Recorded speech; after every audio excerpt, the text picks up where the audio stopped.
dan orang-orang yang mencintai beliau. Amma ba'd, jamaah rahimakumullah, khususnya para dokter di Rumah Sakit Pelni. Subhanallah. Sebelum kita bicara tentang ilmu, kita harus tahu bahwasanya kita bukan penduduk bumi ini. Kita berada di tempat ini karena memang sesuatu yang terjadi di masa lalu,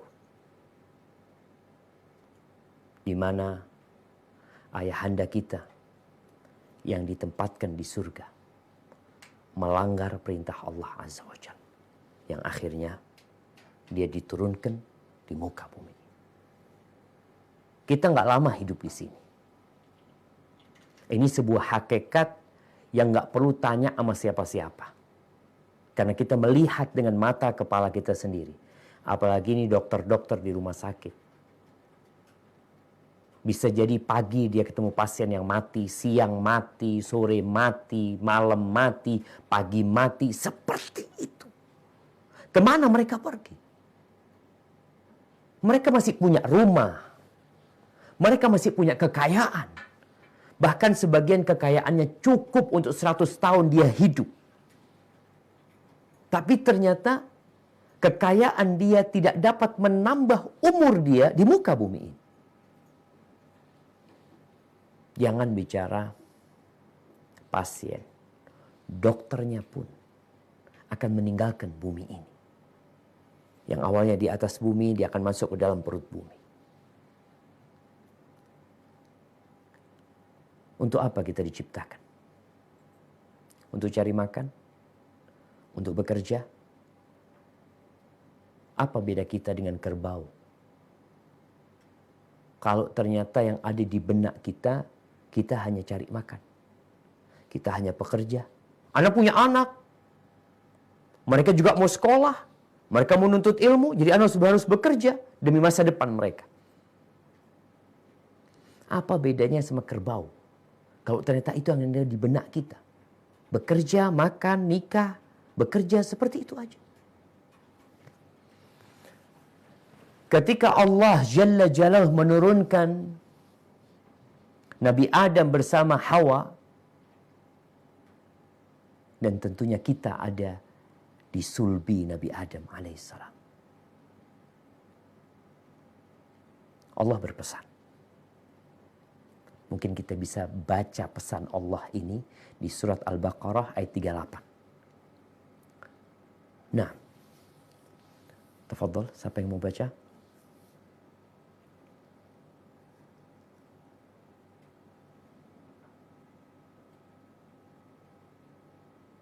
Ada yang mau baca ini sana seperti tadi? Ya Ustaz. A'udzu billahi minasyaitonir rajim. Bismillahirrahmanirrahim. Qulna ahbitu minha jami'an wa imma ya'tiyannakum minni huda famana tabi'a huda afala Hudaya. Huda. Ya. Ya Ustaz. Huda fala khawfun alaihim wala hum yahzanun. Kami berfirman, turunlah kalian semua dari surga. Kemudian jika benar-benar datang petunjukku kepada kalian, maka barang siapa mengikuti petunjukku, tidak ada rasa takut bagi mereka dan mereka tidak bersedih hati. Masya Allah. Petunjuk inilah yang namanya ilmu. Yang akan mengantarkan kembali ke surga. Yang mengikuti, maka tidak ada rasa takut dan tidak ada rasa khawatir, nggak ada kesedihan. Dia akan menjadi orang yang berbahagia di dunia dan di akhirat. Yang mengikuti. Gimana kita mau ngikutin kalau ternyata kita nggak belajar? Kita nggak peduli sama ilmu agama ini. Makanya kalau bicara semangat menuntut ilmu, Anda rasa nggak perlu Anda berbicara kepada para dokter. Mereka menjadi dokter karena mereka peduli dengan ilmu. Bahkan dokter itu sekolahnya mungkin lebih lama daripada yang lainnya. Setelah jadi dokter umum, lanjut lagi sekolah. Dan sekolahnya dokter itu, ketika ambil spesialis, terkadang dia itu sudah menikah, sudah punya anak. Dia juga bekerja. Sehingga dia menggabungkan antara menuntut ilmu umum ini, ilmu kedokteran ini, dengan bekerja dan dengan mengurus anak-anak. Tapi dia lakukan itu. Ini menunjukkan semangat untuk menuntut ilmu. Tapi bukan ilmu agama. Emangnya nggak boleh? Bukan nggak boleh. Bagus ilmu tersebut. Ilmu umum itu akan jadi baik ketika kita niatnya baik. Insya Allah manfaat buat dunia dan akhirat. Tapi seorang yang sekolah di kedokteran yang ambil spesialis, wallahu alam, Anda nggak tahu ya. Nanti mungkin dokter bisa sampaikan. Anda rasa di situ nggak akan diajari mana yang halal dan mana yang haram. Nggak diajarin dia. Mana yang perintah Allah. Mana yang perintah Rasulullah SAW. Nggak diajarin tentang bagaimana sholat yang khusyuk. Kayaknya nggak ada ketika dia sekolah hanya di fakultas kedokteran aja. Tidak akan diajari bagaimana jual beli yang halal. Nggak dapat tuh dia ilmu di sana. Sedangkan untuk balik ke surga, ini ilmu penting buat kita. Lebih penting mana ilmu umum sama ilmu agama? Kalau bicara lebih penting, talabul ilmi faridatun ala kulli muslim. Menuntut ilmu itu kewajiban setiap muslim. Ilmu yang mengenalkan kita kepada Allah Azza wa Jalla. Ilmu yang kita jadi tahu mana yang hak kita dan mana yang bukan hak kita. Ahibati fillah, cobalah nih. Yang udah jadi dokter puluhan tahun ya. Yang tentunya dia terus membaca tentang mungkin info-info yang update tentang ilmu kedokteran, COVID-19 dibaca terus, Masya Allah. Mungkin ada lagi yang meneliti bagaimana menemukan yang namanya vaksin buat COVID-19. Oh, manusia bergerak itu jam. Taib, semangat itu Masya Allah. Coba tanyakan kepada diri kita. Apakah tambahan, apakah hafalan Al-Quranmu bertambah? Bertambah enggak? Kalau umur 40 tahun, anggap hafalannya 40 surat. Tiap tahun satu surat. Jadi selama 356 hari atau 55 hari Hijriah itu, ini tambahan hafalannya satu surat. Satu tahun satu surat. Masya Allah. Jadi kalau umur dokter ini 50 tahun, paling minimal dia sudah hafal 50 surat. Juz amma itu 37 surat. Juz amma. Jadi anak umur 37 tahun hafal juz amma. Tapi karena kita nggak peduli, sesibuk apapun, masalahnya ini berkaitan dengan kehidupan kita yang selanjutnya. Kita kadangkala, ya kalau kata dokter Irwan tadi, sibuk Ustaz. Nah, tapi mau tidak mau dokter itu bisa ambil cuti. Bisa menyempatkan diri. Tapi memang ada orang-orang yang, ya wallahu a'lam, apa dikatakan nggak peduli sama agama. Ya. Semua waktunya untuk cari dunia. Pagi praktek di rumah sakit ini, praktek rumah sakit ini. Nanti malam habis asar mulai praktek di rumahnya sampai malam. Ketika libur mungkin dia ya istirahat kemana. Terus kapan buat agamamu? Yang dikatakan tadi kalau datang petunjuk kepada kalian, yang mengikuti petunjuk itu selamat nanti masuk surga. Kita bakal mati. Berapapun harta yang dikumpulkan nggak akan dibawa, ditinggal. Sedangkan ketika di kuburan nanti, pertanyaannya itu tiga. Tiga pertanyaannya di kuburan itu. Nggak ada yang berhubungan sama kedokteran semua. Yang ditanya pertama, man rabbuk? Siapa Rabbmu? Siapa? Siapa yang kau sembah? Madinuk, apa agamamu? Yang ketiga, man nabiyu? Siapa nabimu? Oh, kalau cuma 3 pertanyaan itu bisa, Ustaz. Ya. Nanti orang itu di kuburan pun bisa jawab. Yang satu ketika ditanya man rabbuk, Rabbi Allah. Yang kedua ketika ditanya madinuk, Islam. Tanya siapa nabimu? Muhammad SAW. Dari mana kau tahu? Aku baca dan aku belajar. Sedangkan yang satunya lagi ketika ditanya man rabbuk, ahin, ahin. Dia teriak-teriak kebingungan, ketakutan. Apa jawab dia? Dia bisa jawab nggak? Bisa jawab dia. Tapi jawabannya mengatakan, sami'tun nas yaqulun faqultu. Aku mendengar orang-orang mengatakan, Tuhanku Allah. Orang-orang mengatakan agamanya Islam, nabinya Muhammad, aku ikut mereka. Jadi beragama bukan atas landasan keyakinan. Tapi ikut-ikutan. Katanya orang. Ahibati fillah. Jadi kalau bicara ilmu agama, ya tadi, kita umurnya berapa? Bertambah terus. Oh nanti. Coba kita lihat keutamaan belajar ilmu agama. Nggak semuanya harus jadi ustadz, enggak. Nggak semuanya harus jadi ustadz, harus jadi kiai, tidak. Tapi semuanya wajib belajar ilmu agama. Paling tidak yang kita perlukan. Sebagai seorang muslim, ana sholat 5 waktu, ana bermuamalah, ana harus tahu halal haram, ana puasa, ana mau berangkat haji, mau berangkat umroh.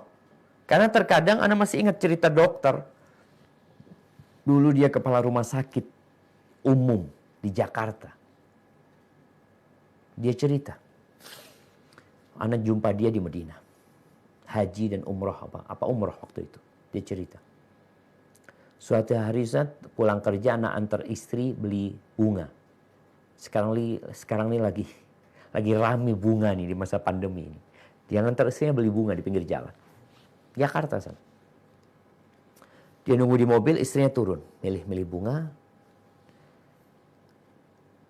Orang ini ngeliat ke penjual bunga itu. Dilihat orang Betawi yang jualan. Pakai sarung sama pakai baju kaos oblong itu yang putih. Singlet putih sama pakai topi haji. Masa itu nggak semua orang pakai topi haji. Subhanallah. Orang-orang yang berangkat haji doang yang dia pakai topi haji masa itu. Akhirnya si dokter ini tertarik untuk turun.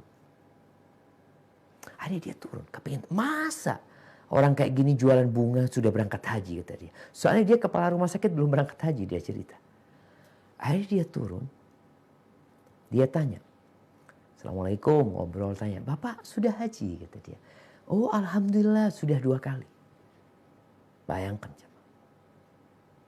Pakai sarung, pakai kaos oblong, topi putih, jualan bunga pinggir jalan, udah haji 2 kali. Kata dia, ana seperti ditampar, Ustaz. Akhirnya ana naik ke mobil lagi. Besok ana ngomong sama istri daftar haji. Karena kita nggak tahu haji ini apa sih. Engkau rumah punya, mobil punya, pertanian punya, usaha punya, gaji besar. Punya rumah itu nggak wajib, jamaah. Punya mobil itu nggak wajib. Tapi haji wajib buat yang mampu.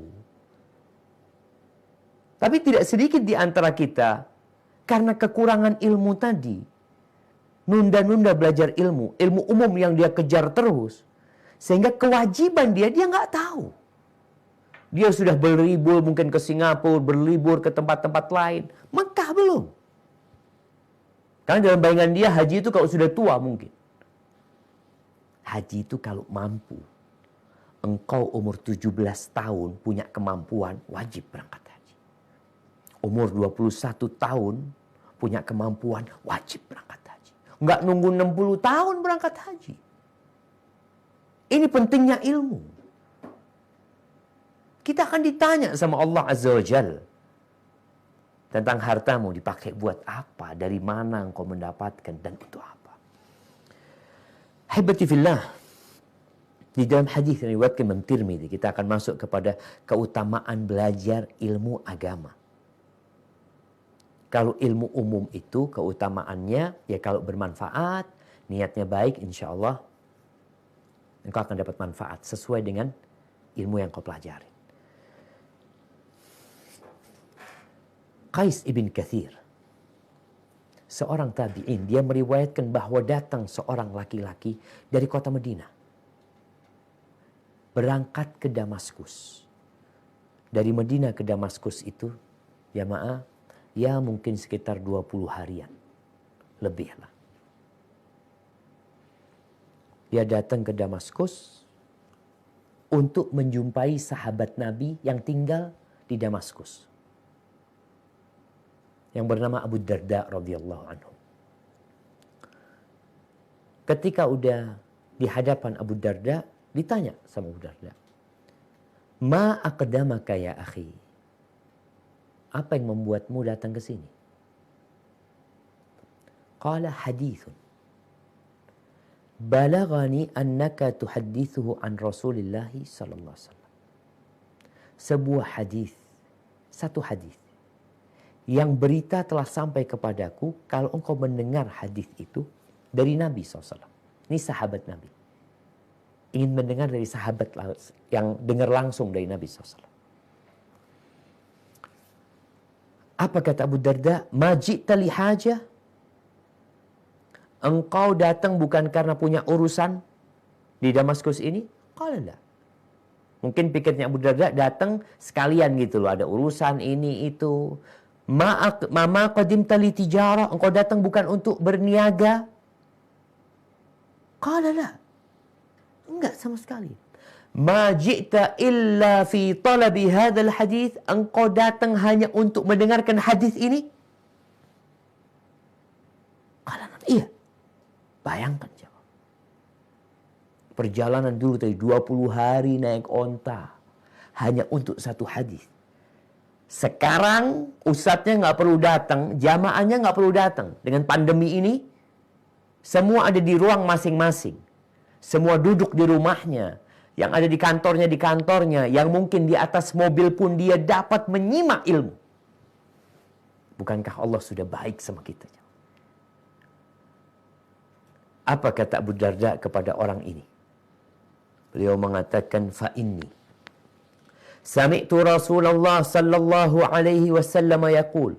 Aku mendengar baginda Nabi alaihi salatu wassalam bersabda, man salaka tariqan yabtaghi fihi ilman, barang siapa yang meniti jalan menuntut ilmu. Oh, Ustaz, berarti semua ilmu? Bukan. Ilmu agama. Salakallahu bihi tariqan ilal jannah. Allah akan membuat dia berjalan menuju ke surga Allah SWT. Allah akan memudahkan bagi dia jalan menuju surga. Ini kaitannya dengan tadi yang kita baca, ayat 35 di surat Al-Baqarah. Kalau datang petunjukku kepada kalian yang mengikuti, balik ke surga. Maka barang siapa yang meniti jalan menuntut ilmu, Allah akan mudahkan bagi dia jalan menuju surga. Wa innal malaikata la tada'u ajnihataha ridha'an li talibil ilm. Malaikat-malaikat yang tidak pernah berbuat dosa, mereka itu meletakkan sayapnya sebagai bentuk keridhaan kepada orang yang menuntut ilmu. Wa innal alima la yastaghfir lahu man fis samawati wa man fil ardi. Dan orang itu kalau jadi orang alim, kemudian dia mengajarkan kebaikan, maka yang di langit dan di bumi akan memohonkan ampun buat orang itu. Subhanallah. Ilmu agama. Iya. Ilmu yang tadi mengajarkan kepada kita tentang Allah Azza wa Jalla. Tentang kenapa kita diciptakan. Untuk apa kita dilahirkan. Ilmu yang mengajarkan tentang siapa Nabi Muhammad SAW. Ilmu itu jemaah. Iya. Hatta al-hitan filma. Sampai ikan-ikan di air. Ikan-ikan di lautan, di sungai. Mungkin kita melihat ikan di dalam akuarium. Mungkin yang punya akuarium. Di rumahnya. Lalu melihat ikan itu, Masya Allah, begitu indahnya. Ketahuilah, ikan itu beristighfar untuk orang yang berilmu. Ikan, ya. Wa fadlul alimi alal abid. Kita bicara keutamaan orang yang alim dan orang yang ahli ibadah. Alim sama abid. Supaya kita sadar bahwa ilmu yang dimaksud adalah ilmu agama. Ilmu umum, ya dianjurkan kita untuk menuntutnya. Bahkan ada ilmu umum yang menjadi fardu kifayah. Karena memang diperlukan oleh umat ini. Tapi kita bicara orang yang alim dan orang ahli ibadah. Ini orang alim dengan ilmu agama.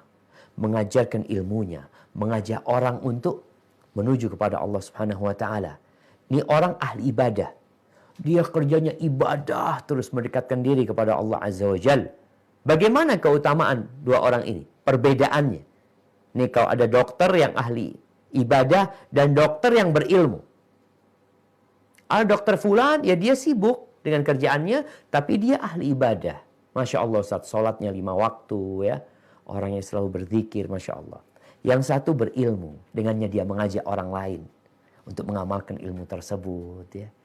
Dia beramar ma'ruf nahi mungkar, tidak hanya memikirkan dirinya sendiri. Dia ingin ilmu ini diketahui oleh semua kawan-kawan yang ada di rumah sakit. Bagaimana perbedaan nih kalau ada dokter yang ahli ibadah dan dokter yang berilmu, yang memiliki ilmu agama. Kalau bicara ilmu umum, dua-duanya sama punya ilmu tentang kedokteran itu. Sama spesialisnya. Mana yang lebih utama? Kata Nabi SAW, kafadlil qamari ala sairil kawakib. Orang yang berilmu itu seperti rembulan di malam purnama. Bagaimana keutamaannya dibandingkan bintang-bintang.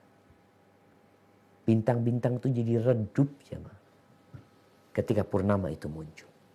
Wa innal ulama warathatul anbiya. Para ulama itu pewaris para nabi. Para ulama pewaris para nabi. Apa yang diwariskan nabi? Wa innal anbiya lam yuwarithu dinaran wala dirhaman. Para nabi itu tidak mewariskan emas, tidak mewariskan perak, bukan uang yang diwariskan. Terus apa? Wa innama warathul ilm. Yang diwariskan nabi itu ilmu. Al-Quran ini yang diwariskan Nabi SAW. Hadis-hadis Nabi itu yang diwariskan oleh beliau. Faman akhadha bihi akhadha bihadzin wafir. Barang siapa yang mengambil tu ilmu, maka dia mengambil keuntungan yang besar sekali. Hadis riwayat Tirmidzi. Subhanallah jemaah. Ini kalau bicara ilmu agama yang selama ini mungkin kita nggak peduli. Bayangkan baca satu ayat dari Al-Quranul Karim. Satu ayat. Itu akan mendapatkan seperti onta. Lebih baik dari onta. Satu ayat. Bicara nih hari Jumat. Tidak sedikit orang yang datang khutbah Jumat, yang datang sholat Jumat ketika khotib sudah naik mimbar.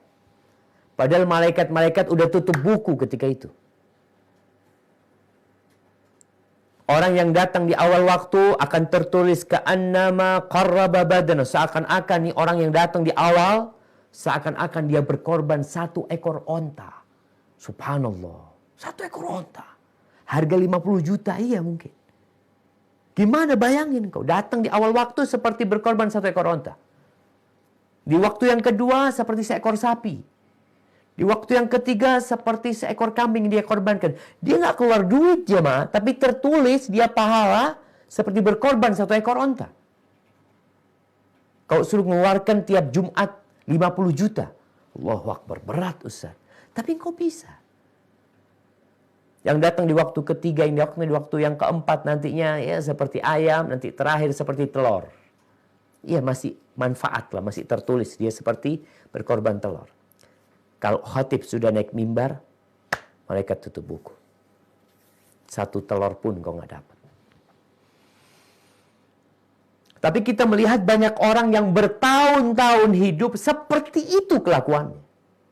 Telat ketika Jumatan. Tapi kalau untuk urusan kerjaan nggak pernah telat dia. Kunjungan pasien nggak pernah telat. Tapi kunjungan ke rumah Allah Azza wa Jal, dia nunggu waktu-waktu di mana orang sudah mau selesai. Jadi orang yang terakhir datang, yang pertama pulang. Itu bedanya ilmu, jemaah. Ahibati fillah. Ilmu itu menyucikan jiwa kita. Makanya Allah Azza wa Jalla itu diperintahkan untuk, Allah Azza wa Jalla memerintahkan kepada Nabi SAW untuk membacakan ayat-ayat Allah. Yatlu alaihim ayatihi wa yuzakkihim. Membacakan kepada mereka ayat-ayat Allah dan menyucikan mereka. Jiwa kita ini memerintahkan kepada keburukan. Ambisi dunia. Dikasih satu berangkas isinya emas, kepingin punya 2. Dikasih 2 rumah, kepingin punya 3. Dikasih 3, ingin punya 4. Seperti itu jiwa kita. Dengan ilmu ini, kita dapat menundukkan jiwa kita. Untuk mengatakan kepada dia, kita nggak lama hidup di sini. Subhanallah. Itu bicara ilmu. Dan ilmu ini adalah awal yang diwajibkan kepada kita. Allah Azza wa Jalla berfirman di surat Muhammad ayat 19. Surat Muhammad ayat 19.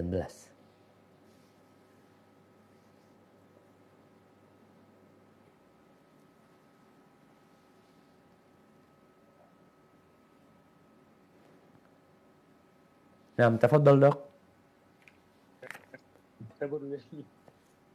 Bismillahirrahmanirrahim. Fa'lam annahu la ilaha illallah wastaghfir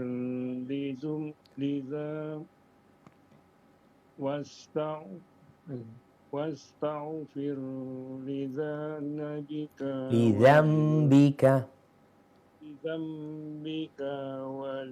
وللمؤمنين والمؤمنات والله يعلم متقلبكم ومثواكم. Barakallahu fikum. Ya. Maka ketahuilah bahwa tidak ada Tuhan selain Allah, dan mohonlah ampunan atas dosamu dan atas orang-orang mukmin, laki-laki dan perempuan. Dan Allah mengetahui tempat usaha dan tempat tinggalmu. Barakallahu fikum. Allah mengatakan, fa'lam, ketahuilah, annahu la ilaha illallah wastaghfir li dzambik. Ketahuilah, baru beristighfar. Al-Imam Bukhari dalam kitabnya Sahih Al-Bukhari membuat suatu bab yang judulnya Babun Al-Ilmu Qabla Al-Qawli Wal-Amal. Bab berilmu dahulu sebelum berucap dan beramal. Berilmu dulu nih. Lalu beliau menyebutkan ayat di surat Muhammad ayat 19 yang baru saja kita baca.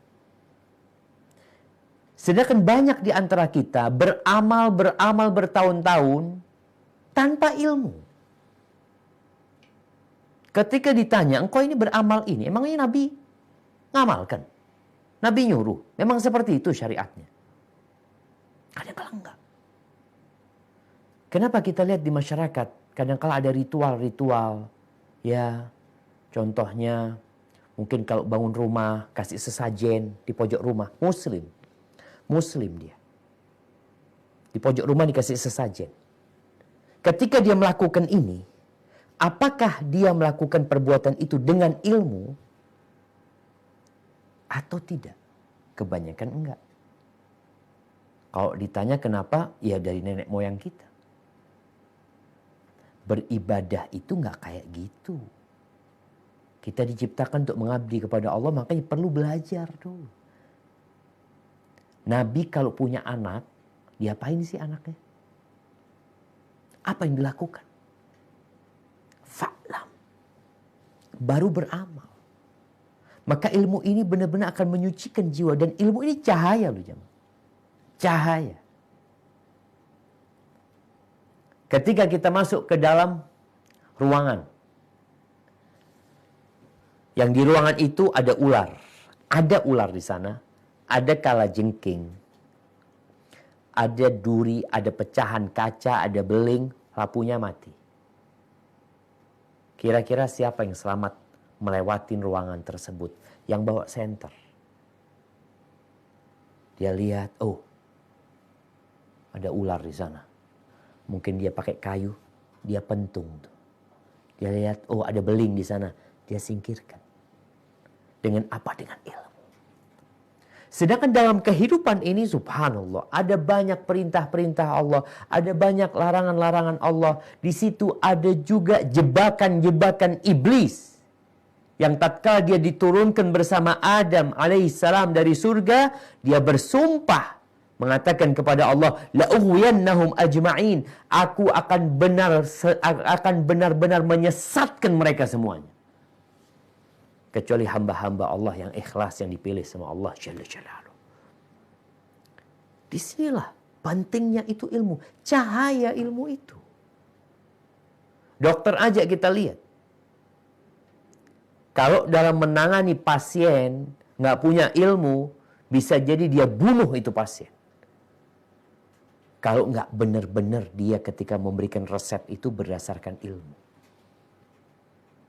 Dia melakukan operasi. Dia melakukan bius tanpa ilmu. Ada ilmunya semuanya. Ada takarannya. Bicara obat bius yang diberikan kepada pasien, memang dia mau operasi. Itu ada takarannya. Diperiksa dulu pasiennya. Kira-kira dia ini boleh nggak dikasih yang model ini? Yang modelnya, oh kadang-kadang nggak boleh kata dia. Dia kondisinya seperti ini, seperti itu. Subhanallah. Semua pakai ilmu. Kalau ngurusin tubuhnya manusia, itu dibutuhkan ilmu. Bagaimana ngurusin jiwa manusia? Yang kita nggak ngelihat. Dia ada di tubuh kita nih. Tangan kita bisa bergerak. Dari mana kita akhirnya menundukkan jiwa kita ini, membimbing dia menuju ke surga Allah Azza wa Jalla? Ya dengan ilmu. Allah sudah turunkan petunjuk. Makanya ketika Allah berbincang tentang siapa sih orang yang takut sama Allah? Tadi kalau bicara di dalam ruangan yang gelap gulita, ada ular, ada ini, ada itu. Dia akan takut, kemudian dia akan jalan berhati-hati. Siapa yang punya senter? Dia jadi takut, hati-hati. Tapi yang nggak punya senter, dia jalan aja. Mungkin dia juga lari menuju ke pintu untuk keluar dari ruangan tersebut. Tanpa memikirkan bahaya. Makanya Allah mengatakan, innama yakhshallah min ibadihil ulama. Yang takut kepada Allah dari hamba-hambanya ini, siapa? Yang berilmu. Makanya nanti ini, para dokter, kalau tadi belajar ilmu, nanti akan semakin takut. Loh, ternyata nggak boleh Pak Ustadz ya. Anda nggak tahu Ustadz. Oh ternyata yang kayak gini ini dilarang dalam agama. Oh ternyata engkau jadi takut. Pernah melihat pengendara sepeda motor. Dia nggak pakai helm, dia naik motor. Ketika dia punya ilmu, dia punya pengetahuan bahwa ada polisi yang sedang berjaga di balik gardu itu, dia akan takut. Rasa takut ini mengantarkan dia selamat.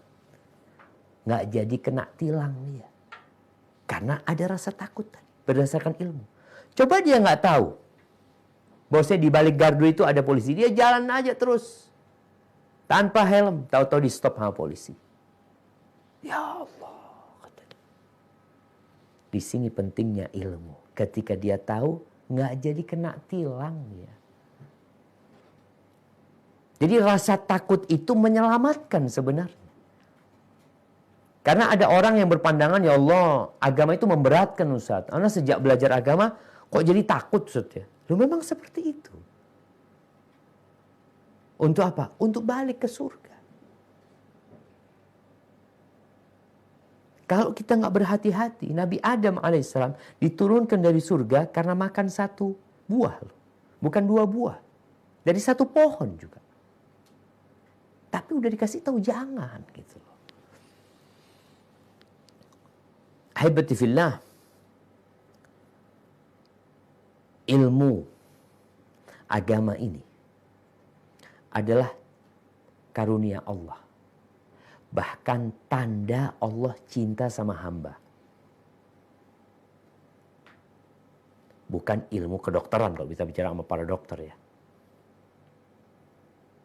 Rasulullah sallallahu alaihi wasallam dalam hadis riwayat Tirmizi, beliau mengatakan, man yuridillahu bihi khairan yufaqihu fid din. Barang siapa yang Allah menghendaki untuk dia kebaikan, maka Allah jadikan dia memahami agama, belajar agama, ngaji agama.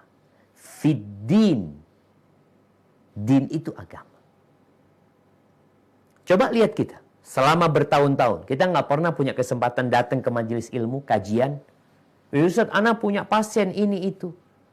Baik, bisa engkau ambil cuti sepekan sekali? Wah, ana sebenarnya libur sepekan sekali, tapi kan untuk keluarga. Mungkin untuk berangkat ke taman-taman kota. Tapi sekarang sepekan sekali ajak keluarga untuk ke taman-taman surga. Majelis ilmu. Di mana itu menjadi tanda Allah menginginkan kebaikan buat kita. Allah Azza wa Jal memiliki malaikat-malaikat yang kerjanya keliling di muka bumi ini. Patroli dia. Inna lillahi malaikatan sayyahin. Kerjanya itu mencari majelis-majelis ilmu. Mereka kalau ketemu, maka mereka saling memanggil. Halumu ila bughiyatikum. Ini ketemu nih majelis ilmu nih. Yuk duduk tuh malaikat terus duduk di sana. Mengelilingin orang-orang yang sedang menuntut ilmu. Setelah selesai kajian, mereka berangkat laporan sama Allah SWT. Dari mana kalian? Disampaikan. Baru saja datang dari majelis ilmu tadi. Atau majelis zikir dikenalnya. Apa sih yang mereka minta? Ya mereka minta kepadamu surga ya Allah. Mereka minta ampun kepadamu dan mereka berlindung dari nerakamu. Lalu Allah Azza wa Jalla mengatakan, Ushhidukum anni ghafartu lahum. Aku menjadikan kalian saksi bahwa aku sudah mengampuni dosa orang-orang di majelis itu semuanya. Lalu malaikat mengatakan, Ya Rabbana, ada orang yang bukan termasuk dari mereka. Artinya mungkin orang lewat, duduk, istirahat ya. Kemudian dilihat ada majelis ilmu, mungkin dia juga. Tapi dia bukan jamaah rutin yang ada di majelis itu. Dia cuma sekedar lewat kemudian duduk. Lalu malaikat ini mengatakan, Ya Allah, ada satu orang yang bukan termasuk dari mereka. Cuma dia duduk aja di sana. Buat dia pun diampuni. Humul qaum la yashqa bihim jalisu. Itu orang-orang yang sibuk menuntut ilmu, yang duduk sama mereka nggak akan sengsara, akan ikut diampuni oleh Allah SWT. Maka ahibati fillah, sudah saatnya kita menuntut ilmu. Luangkan waktu kita. Tiap pagi. Nabi SAW berdoa. Apa doanya beliau? Beliau mengatakan, Rabbi, Allahumma afwan, Allahumma inni as'aluka ilman nafi'an, wa rizqan tayyiban, wa amalan mutaqabbala. Ya Allah, aku minta kepadamu ilman nafi'an, ilmu yang bermanfaat. Kalau bicara ilmu yang bermanfaat, Pucuknya itu yang paling tinggi adalah ilmu agama. Setelah itu kita bicara ilmu kedokteran, ilmu yang lainnya bermanfaat. Pokoknya minta ilmu yang bermanfaat. Tapi yang paling bermanfaat adalah ilmu agama. Karena tadi ngajarin kita agar sholat kita sah. Agar pernikahan kita sah. Ilmu yang bermanfaat, ilmu agama yang paling dominan. Berapa banyak rumah tangga nih kadangkala yang seharusnya mereka sudah tidak boleh kumpul satu rumah lagi. Karena sang suami sudah menceraikan istrinya lebih dari 3 kali. Tapi mereka tetap satu rumah. Gara-gara gak punya ilmu. Dia ceraikan istrinya 2 kali, 3 kali, 4 kali. Tetap satu rumah. Karena gak punya ilmu. Dosa dia sudah berkumpul sama istrinya. Minta ilmu yang bermanfaat. Umum semua ilmu kita minta. Yang kedua, warizqan thayyiban. Minta rizki yang baik, yang halal. Dan yang ketiga, amalan mutaqabbalah. Minta amalan yang diterima sama Allah Azza wa Jalla. Dan Nabi disuruh berdoa, Rabbi zidni ilman. Suruh minta tambahan ilmu. Karena pentingnya itu ilmu. Hadza wallahu alam bisawab. Itu mungkin yang bisa Anda sampaikan pada kesempatan kali ini. Mungkin kita masuk ke sesi tanya jawab. Ana kembalikan ke Dr. Irwan. Jazakumullah khair.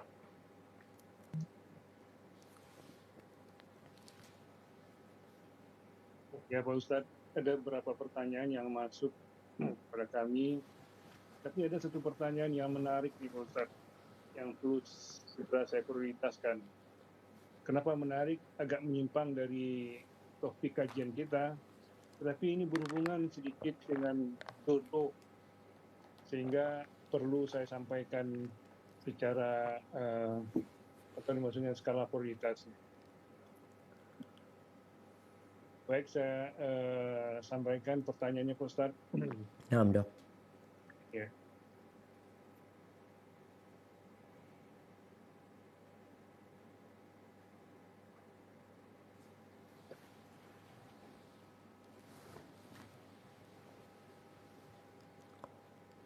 Ini dari hamba Allah, tidak menyebutkan namanya. Afwan, izin bertanya di luar tema Pak Ustadz. 2 hari yang lalu saya bermimpi ular. Apakah itu pertanda jodoh yang buruk Pak Ustadz? Padahal saya malam itu tidak ada sholat istiqorah. Dan hari ini ada ikhwan yang ingin meminta kontak saya untuk kehubungan yang lebih serius. Apakah saya harus beristighfar? Bagaimana nih? Saya takut Pak Ustadz. Nah. Barakallahu fiik. Ahibati fillah. Mimpi itu ada 3. Mimpi dari Allah Azza wa Jal. Mimpi yang baik.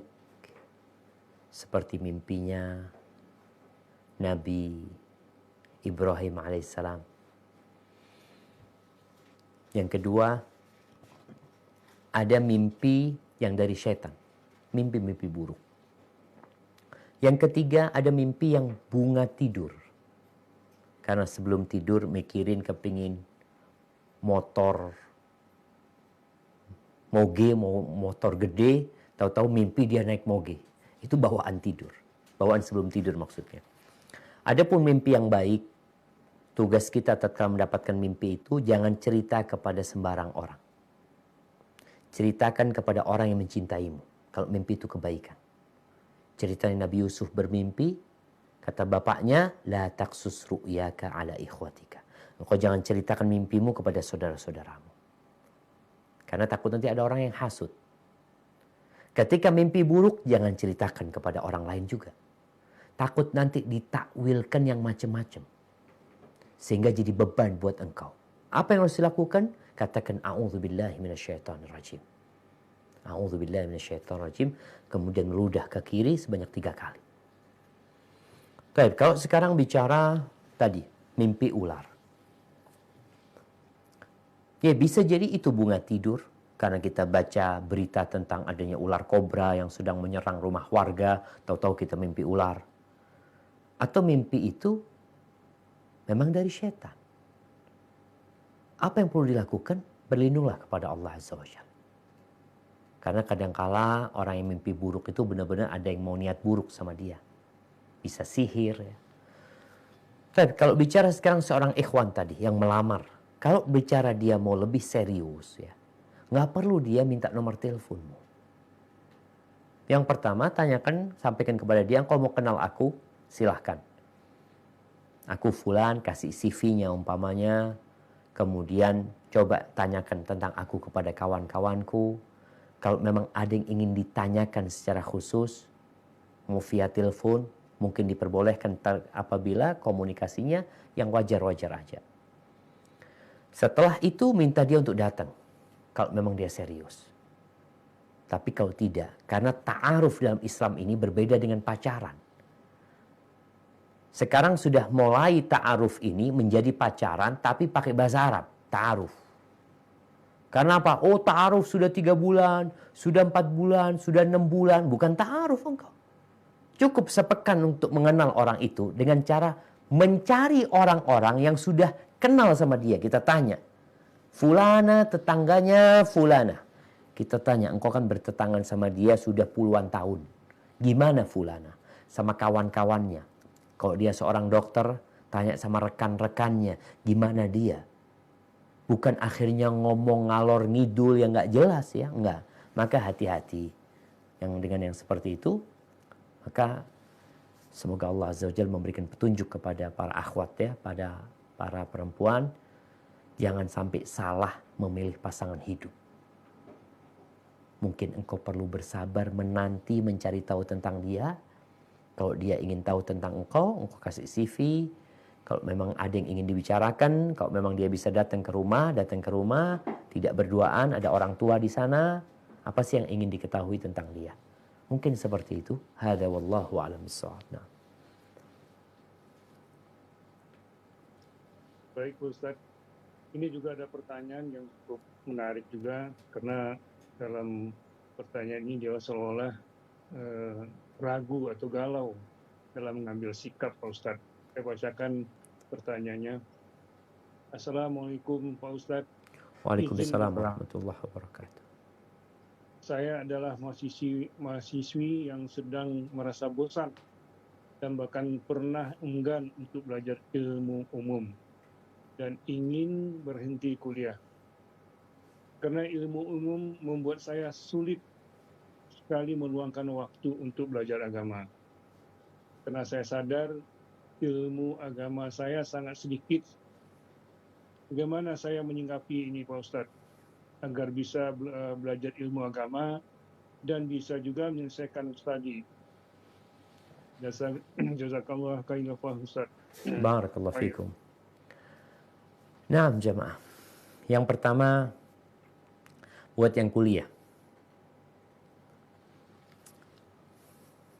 tolong diperhatikan tentang niat kuliahnya, tujuan kuliahnya. Kita tahu di negeri kita ada wajib belajar 9 tahun. Wajib belajar 9 tahun. Setelah itu nggak wajib lagi. SMA pun tidak dikatakan wajib, apalagi kuliah. Pertanyaannya, kenapa engkau kuliah? Oh, aku mau belajar. Aku ingin dapatkan ilmu yang ilmu itu insya Allah bisa digunakan untuk rumah tangga. Mungkin bisa digunakan untuk bekerja. Karena ada sebagian yang kuliah hanya untuk mendapatkan ijazah.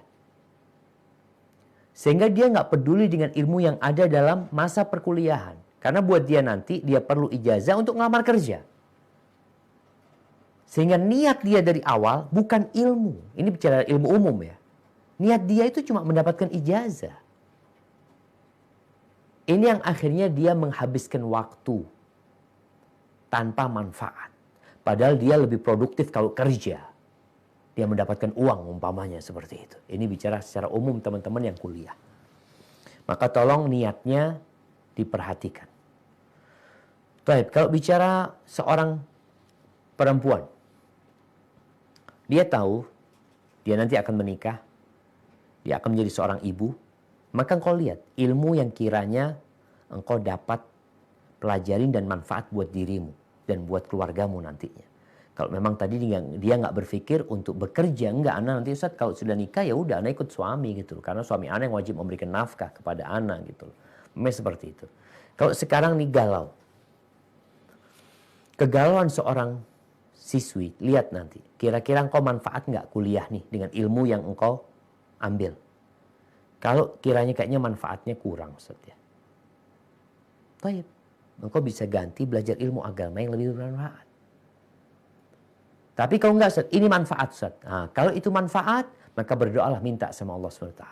Dan dalam kegalauan, hendaklah engkau istikharah.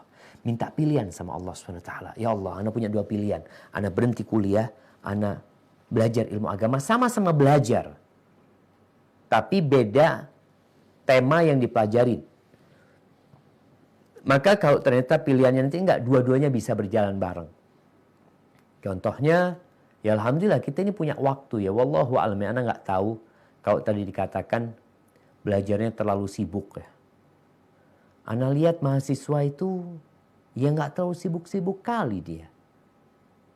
Dia banyak waktu luangnya, banyak waktu ngobrolnya, banyak jalan-jalannya, ada waktu belajarnya. Apalagi sekarang ada wacana kuliah terbuka gitu ya. Sehingga sebagian kuliahnya di kelas, sebagian kuliahnya di luar. Jadi anda rasa kalau memang masih bingung, hendaklah engkau istikharah kalau untuk menetapkan pilihan antara tetap kuliah atau belajar ilmu agama. Kalau pilihannya engkau bisa menggabungkan keduanya karena ilmu-ilmu yang dipelajari adalah bermanfaat juga insya Allah buat masa depanmu, silahkan dilanjutkan.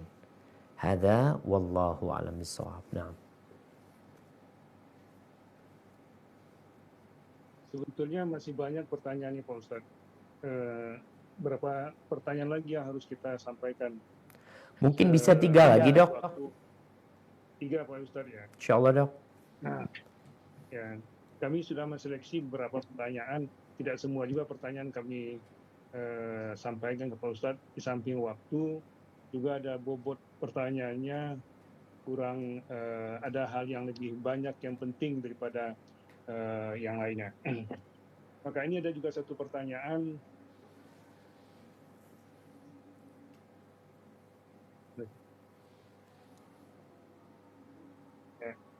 Assalamualaikum Pak Ustadz. Waalaikumsalam warahmatullahi wabarakatuh. Afwan mau bertanya. Karena udah belajar tahsin, insya Allah sudah 3 tahun. Jadi dia udah belajar tahsin selama 3 tahun. Tapi merasa ilmunya itu kurang sempurna. Apakah ada tips agar tetap istiqomah dalam menuntut ilmu tersebut? Masya Allah. Syukron. Barakallahu fikum. Kalau belajar tahsin 3 tahun ini seharusnya udah diploma, D3 dia tuh. Subhanallah jemaah. Cuma yang jadi masalah kadangkala belajar tahsin 3 tahun, tapi sebenarnya waktunya sepekan sekali. Jadi kalau setahun itu mungkin 51 pertemuan, ya 3 tahun itu ya banyak sebenarnya. Sudah 150 pertemuan. Atau kadang-kala belajarnya ya kurang serius, kadang masuk, kadang tidak. Terus bagaimana tips supaya bacaan Quran kita ini bagus ya Ma? Malu ya Ma ya, kalau ada muslim, tadi dia sudah kuliah, atau dia sudah menjadi dokter, bahkan spesialis, ternyata Al-Quranul Karim belum selesai dia baca sama artinya. Padahal itu kitab yang diturunkan untuk menunjukin kita bagaimana balik ke surga Allah Subhanahu wa taala. Maka tip yang perlu dilakukan adalah pertama, niatnya. Innamal a'malu binniyat. Yang kedua, berdoa. Karena kita harus tahu nggak ada yang mudah di muka bumi ini kecuali yang Allah mudahkan. Dan Allah menjadikan yang sulit itu mudah kalau Allah berkehendak. Berkaitan dengan Al-Quranul Karim, Allah mengatakan walaqad yassarnal Qur'ana lidzikr fahal mim muddakir.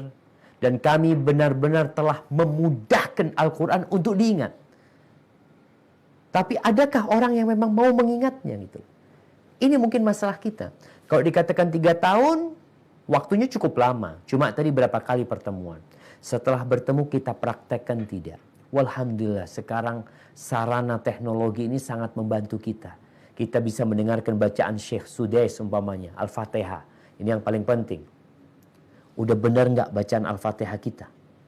Jangan sampai sholat kita nggak sah gara-gara bacaan Al-Fatihah kita nggak sah, nggak benar umpamanya. Lalu kita sekarang bisa ngerekam.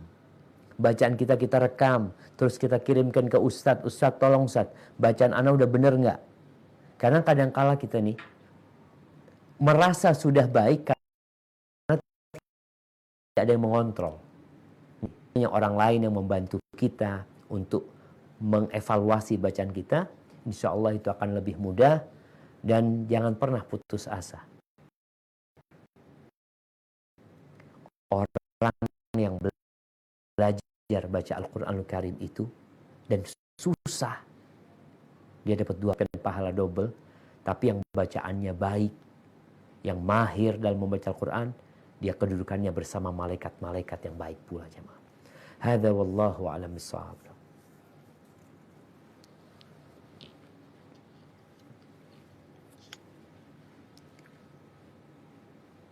Assalamualaikum Pak Ustadz. Waalaikumsalam warahmatullahi wabarakatuh. Ahlan wa sahlan.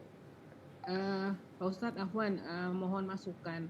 Mengingat luasnya ilmu agama saat ini yang diberikan oleh Allah pada kita semua, mohon tips-tips bagaimana kita bisa memulai, mulai dari mana kan? Kalau mulai dari Al-Quran pasti ya, Pak Ustadz. Apakah ada ilmu-ilmu yang lain seperti kita fokus pada tauhid dulu misalnya, kemudian ada Riyadhus Shalihin, ada Sirah Nabawiyah dan sebagainya.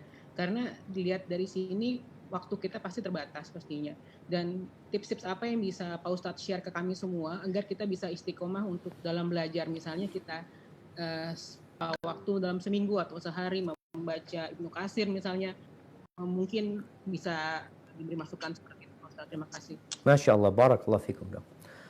Nah, jamaah rahimakumullah, kalau bicara ilmu agama ini kan memang sangat luas sekali. Dari mana kita mulai belajar ilmu agama ini? Maka belajarlah yang paling kita perlukan. Mana? Rukun Islam. Berkaitan dengan 2 kalimat syahadat kita. Pelajari tentang rukun Islam. Setelah 2 kalimat syahadat benar. Karena banyak di antara kita ini baca la ilaha illallah, tapi tidak tahu dengan konsekuensi dari la ilaha illallah. Dia mengatakan asyhadu anna Muhammad Rasulullah SAW, tapi dia nggak tahu dengan konsekuensi dari pengakuan dia bahwa Nabi Muhammad adalah utusan Allah Sallallahu Alaihi Wasallam. Maka di sini masalah tauhid adalah masalah yang paling utama. Ketika bicara rukun iman, kita akan bertemu dengan rukun iman yang pertama adalah beriman kepada Allah, dan ini termasuk dalam 2 kalimat syahadat ini.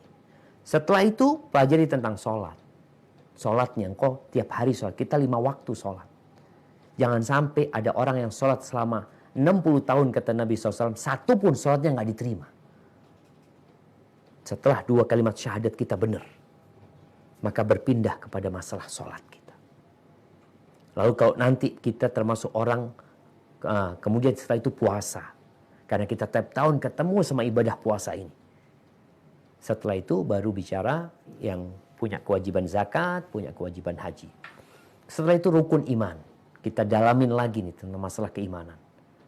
Jadi beriman kepada Allah, beriman kepada malaikatnya, kitab-kitabnya, rasulnya, hari akhir. Ini luas ketika bicara beriman dengan hari akhir. Kemudian beriman dengan takdir. Setelah itu naik kepada tingkatan agama yang ketiga, yaitu ihsan. Bagaimana kita beribadah kepada Allah seakan-akan melihat Allah Subhanahu wa taala. Baik, lewat buku apa Ustaz? Sebenarnya kalau kita bicara lewat buku mana yang lebih ringan buat kita pelajarin itu, coba untuk awal ini mengkaji tafsir Juz Amma. Tafsir Juz Amma ini bicara tentang keimanan.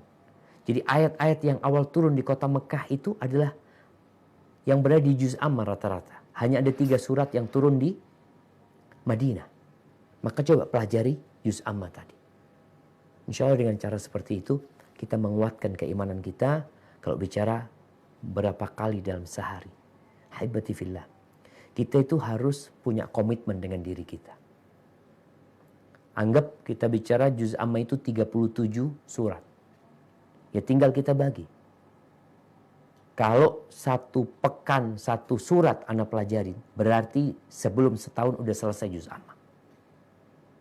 Udah kita fahami tentang keimanan kepada Allah dan hari akhir dan kepada Nabi SAW. Kemudian kalau bicara sholat kita umpamanya, di samping kita mempelajari itu, kita kan mau memperbaiki sholat kita. Kalau nunggu menyelesaikan itu saat nunggu 37 pekan umpamanya, kalau kita bicara tiap pekan sekali kita membacanya, kapan Anda belajar sholat? Disambi, sholat ini tiap hari kita laksanakan. Mulai mempelajari sholat kita. Mulai dengan membaca kitab Bulughul Maram ya, tentang bagaimana sih sholatnya Nabi SAW, tentang bagaimana wudhu yang benar ya, seperti itu. Kemudian nanti ketika kita mau berpindah untuk memperbaiki jiwa kita, kitab Riyadhus Shalihin penting. Yang berkaitan dengan urusan hati. Nah, sekarang kalau kita bicara ilmu ini, Masya Allah. Perlu waktu berapa banyak Ustaz? Kalau dalam sepekan kita belajar tafsir dari juz amma 1 jam. Terus 1 jam kita belajar umpamanya tentang sholat kita, tentang urusan ibadah sehari-hari kita. Dari kitab Bulughul Maram umpamanya nanti.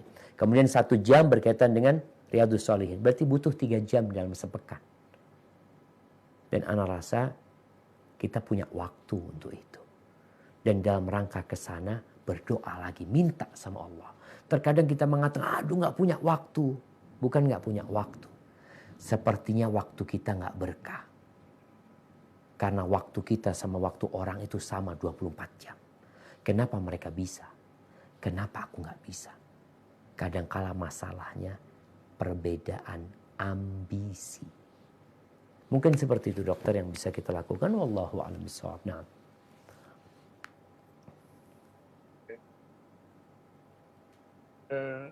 Baik Pak Ustadz, ini masih ada satu pertanyaan lagi, tapi ini cukup menarik juga pertanyaannya.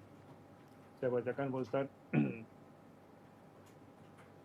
Afwan Dok, mohon bantuan untuk ditanyakan.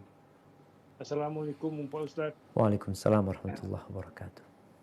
Bagaimana jika ada suami yang tidak pernah mengajarkan atau mendidik ilmu agama kepada anak dan istrinya? Karena pemahaman agama suami juga kurang, bahkan si suami tidak lancar baca Al-Quran. Jazakumullah khairan, Pak Ustaz. Masya Allah, barakallahu fikum. Ini jamaah rahimakumullah. Mungkin ada perempuan-perempuan yang salah memilih pasangan hidup. Tapi dia harus terima itu. Karena dia menikah tidak dipaksa. Kecuali dia dipaksa. Terus apa yang harus dilakukan? Memilih pasangan hidup itu ada batas minimal sebenarnya. Yaitu orang itu paling minimal melaksanakan kewajiban dan meninggalkan larangan. Itu suami yang minimal sudah. Dia melaksanakan kewajiban, meninggalkan larangan. Walaupun dia yang sunnah-sunnah dia nggak tahu ya. Tapi dia sudah melaksanakan itu, alhamdulillah. Apa tugas istri sekarang? Mendapati suami yang tidak pernah mengajarkan agama, tidak pernah membimbing istrinya untuk menuju ke surga Allah Azza wa Jal, sama anak-anaknya juga. Mungkin sang suami hanya menjadi mesin pencari uang. Yang ada di benak dia cuma fulus dan fulus. Dan dia hebat dalam hal itu. Apa yang harus dilakukan istri? Pertama, engkau harus menata hati. Ya udah. Takdirku seperti ini, sekarang bagaimana aku memperbaiki? Mulailah istri ini membuat program. Bagaimana menjadikan rumahnya surganya buat dia. Bagaimana dia bisa duduk sama sang suami. Umpamanya, bang, kayaknya kita udah banyak fulusnya. Bekal akhirat kita belum kayaknya bang.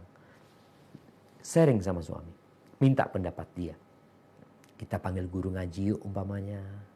Yang ngajarin kita bersama-sama gitu. Atau paling tidak ya bacalah. Kalau tadi kita bicara ada tafsir Ibnu Katsir juz amma. Gimana bang? Kita kalau paling nggak dalam sepekan tuh punya waktu lah ya. Mau yang baca tafsir itu. Abang yang baca atau anak yang baca. Jadi kita perlu mengkondisikan rumah tangga ini. Karena kadangkala sang suami memang tidak punya kepedulian dengan agama. Dan dalam rumah tangga harus ada watawasau bil haq watawasau bis sabr. Saling mengingatkan. Tapi sang istri harus tahu posisi dia. Pemimpin di rumah adalah suami. memberitahu suami, mendakwain suami tidak sama dengan suami mendakwain istri. Nggak bisa istri duduk-duduk lalu panggil suami, bang, sini, duduk sini bang. Anak ini sudah capek hidup bersamamu, jangan. Tapi datanglah ke suami pulang kerja. Ketika suami duduk, mungkin dia sedang bermain handphonenya, kau ambilkan baskom, masukkan kaki suami di air hangat itu, dibersihkan, sambil ngomong sama suami umpamanya, ya minta bang, kayaknya kita ini tadi jauh dari nilai-nilai agama bang ya. Banyak mungkin hal-hal yang seharusnya kita kerjakan tapi tidak kita kerjakan. Mungkin Anda minta abang lah bimbing kita ini untuk menuju ke surga Allah SWT. Ngobrol sama suami. Dengan cara seperti itu semoga hatinya terbuka. Tapi kalau istri marah-marah ya sama suami ya, teriak-teriak, maka yang ada keributan di dalam rumah. Sambil terus didoakan suaminya. Nanti sekali-kali ada majelis ilmu ya. Mungkin nanti setelah pandemi majelis-majelis ilmu sudah dibuka. Sampaikan kepada suami, "Wah ya bang, aku kepingin diantar abang lah bang. Paling tidak walaupun abang gak ngajarkan kepada kita, abang dapat pahala ngantar kita bang." Ya, ungkapan-ungkapan yang positif yang semoga membuka hati suami untuk belajar agama ini. Terus sang istri hendaklah memberikan pelayanan yang lebih kepada suaminya. Dengan harapan sang suami jadi ngelihat, oh ternyata orang kalau belajar ilmu itu jadi lebih baik ya. Jadi lebih care sama keluarganya, lebih peduli sama suaminya. Insya Allah dibalut dengan doa selalu kepada Allah SWT. Semoga rumah tangga itu bisa bersama-sama masuk surga Allah SWT. Hadza wallahu a'lam bishawab. Nah, Anda kembalikan ke Dr. Irwan. Jazakumullah khairan. Ya. Masih banyak lagi pertanyaan. Cuman sekarang saya giliran untuk bertanya, Pak Ustadz. Nah, Anda kira udah habis pertanyaannya, Dok? Masih banyak. Tapi ada satu yang saya tertarik tadi kata-kata Pak Ustadz. Mengatakan, belum tentu sholat kita belum tentu diterima. Itu gimana ya Pak Ustadz ya? Kalau sholat kita tidak diterima. Subhanallah. Nah, haibati fillah. Yang pertama dihisab pada hari kiamat itu sholatnya. Rasulullah SAW mengatakan, ada orang yang sholat tidak diterima kecuali 10%. Yang diterima hanya 10%. Ada yang 20%-nya. Ada yang 30%-nya. Ada yang 40%-nya. Ada yang 50%-nya. Ada persentase sholat itu diterima. Orang itu tidak akan mendapatkan sholatnya kecuali dari akal dia yang ada dalam sholat dia. Karena ada orang sholat dari awal sampai akhir nggak tahu dia sholat atau tidak. Maka harus kita pikirin, kira-kira kita nih yang udah sholat bertahun-tahun, apa nanti seperti yang Nabi katakan? Wa inna rajula la yusalli sholata sittina sana. Ada orang yang sholat selama 60 tahun nggak ada satupun sholat yang diterima. Kenapa? Karena dia sholat asal-asalan. Yang penting sholat.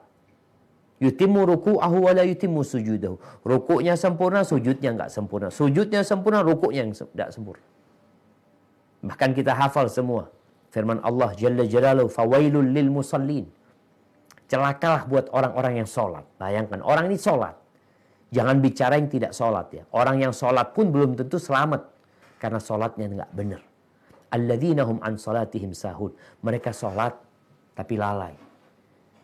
Rukunnya, syaratnya, wajibnya. Artinya secara syariat sholatnya itu nggak benar. Alladzina hum yura'un. Secara keikhlasan dia riya. Padahal syarat diterimanya ibadah kita itu dua. Yang pertama ibadah kita sesuai dengan aturan. Ikut aturan aja. Aturannya gimana? Ya aturan yang dibuat oleh Nabi Muhammad SAW. Kalau sholatmu sesuai dengan aturan, belum tentu diterima. Perlu ikhlas. Ikhlas tidak sesuai dengan aturan juga nggak diterima. Maka yang perlu kita lakukan dok adalah bagaimana kita melihat sholat kita secara syariat, secara aturan agama, sebagai bentuk kesaksian kita tadi, asyhadu anna Muhammad Rasulullah, udah benar belum? Kalau sudah benar alhamdulillah. Ya dengan belajar tentunya, Kita bisa mengkoreksi ini karena kita punya ilmu gitu loh. Oh ternyata ruku ana nggak benar, sujud ana nggak benar, bacaan ana belum benar gitu loh. Setelah itu baru keikhlasan atau keikhlasan yang dari dahulu ya kita lihat apakah ana sudah ikhlas apa belum. Jadi kurang lebih sebenarnya seperti ilmu kedokteran tadi. Kalau nggak mengikuti aturan, mulai operasi tidak mengikuti aturan yang ada, kemudian orang itu mati, bertanggung jawab. Tapi kalau ikut aturan, kemudian orang itu meninggal dunia, sudah mau gimana lagi ya, kita cuma berusaha. Jadi ikut aturan itu penting. Dan ikut aturan itu dengan belajar tentang bagaimana ibadah kita selama ini. Dan tentunya tadi keikhlasan untuk Allah subhanahu wa ta'ala. Jangan sampai ibadahnya bagus, tapi riya. Hadza wallahu a'lam bishawab, itu yang bisa Anda sampaikan pada kesempatan kali ini. Kurang lebihnya mohon maaf. Ana hanya ingin mengingatkan kita nih, entar lagi mau sholat asar. Hari Jumat itu setelah sholat asar itu ada waktu mustajab untuk berdoa. Manfaatkan waktu itu untuk banyak-banyak berdoa kepada Allah SWT. Dok, anak kayaknya mohon undur diri dok ya. Karena udah azan di Jember ini dok. Oke. Terima kasih Pak Ustadz. Dan ceramahnya sangat menarik sekali dan banyak ilmu. Kita merasanya jauh sekali tertinggal setelah mendengar ceramah Pak Ustadz ini. Dan sebelumnya kami mohon maaf apabila ada dari